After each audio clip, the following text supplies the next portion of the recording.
Janelle, and today we are doing 10 things I wish I would have knew before I moved to Houston. If you hear little tippity tappities, it's because my dog is walking around the house.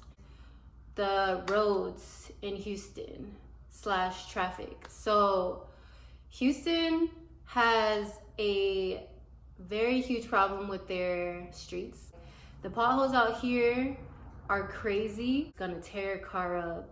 Make sure you got some good tires on your car because it's terrible. Also, traffic. Houston really is neck and neck with LA for traffic because it's just bad. The one thing I can say though, Sundays there's almost no traffic, like little to no traffic, especially in the mornings. There's a lot of Christians out here, so Sunday I believe is a day for rest when you're Christian. All the other days throughout the week there's a lot of traffic. It's really bad. Like, you have to plan around it and make sure that you're leaving your house early. Second thing, which also almost pertains to just the roads and things like that. Houston is not a very commute friendly city, so you do need a car if you come out here, that's for sure. You probably won't have the best time getting around out here unless you have a car. Everything's super far, everything's miles away. Also, if you hear cars and stuff in the background, it's because I live on a main street. Another thing is price of rent. So, I mean, Texas, I think in general is known for having cheaper rent. However, because there are so many people moving to Houston, the rent is rising in certain areas, and you want to be mindful of why rent is cheap. Some places out here you'll find cheap rent, but the neighborhood would be terrible. The inside of the apartment would be terrible. There will be all type of things wrong, and then you'll realize why the rent is so cheap. So you want to just be mindful that cheap rent isn't always just something you want to hop on. Really be mindful of where you're going to be laying your head every night, okay? Because the reality of it is there's bad neighborhoods everywhere, you know, not just in Texas, not just in Houston.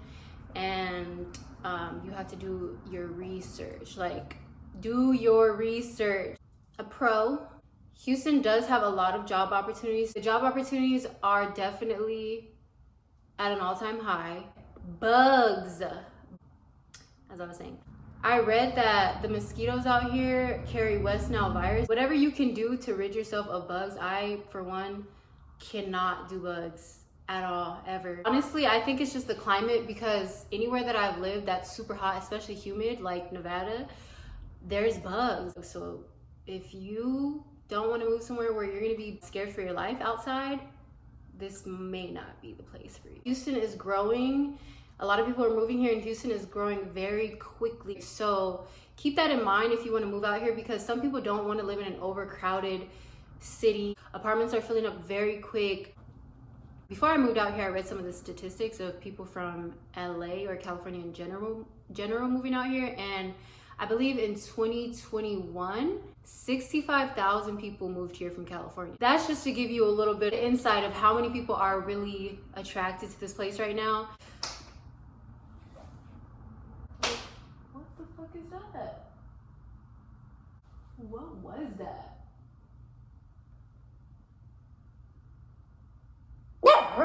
Oh, please.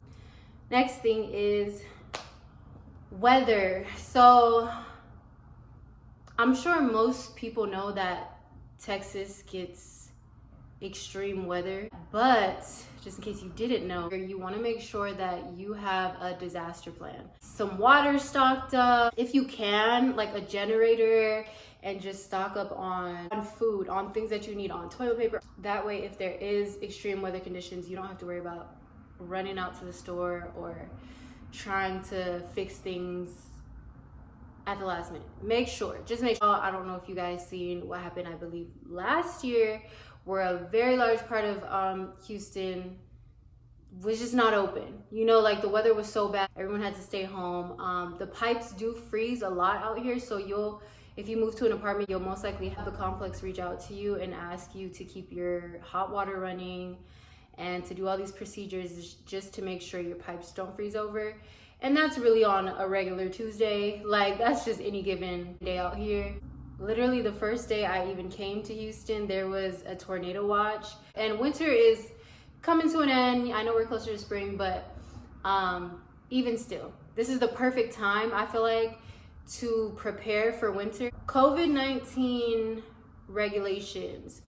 I know a lot of different states have their own thing going on. Even some of the inner cities in most states have their own thing going on when it comes to COVID. Houston hasn't mandated vaccines, so you don't have to have a vaccine to go into places. You don't even necessarily have to wear your mask. It's mostly like a case-by-case basis, right? So the majority of the places out here, I will say, you do not have to wear your mask. They'll have a sign that says wearing a mask is optional for you. I have went to a place where it was required. It was like a small cafe for an office. So, and once when I went to IKEA, there was so many people in there, so masks were required. I know this is also weather. I feel like this needed to be its own subject. It is super humid out here.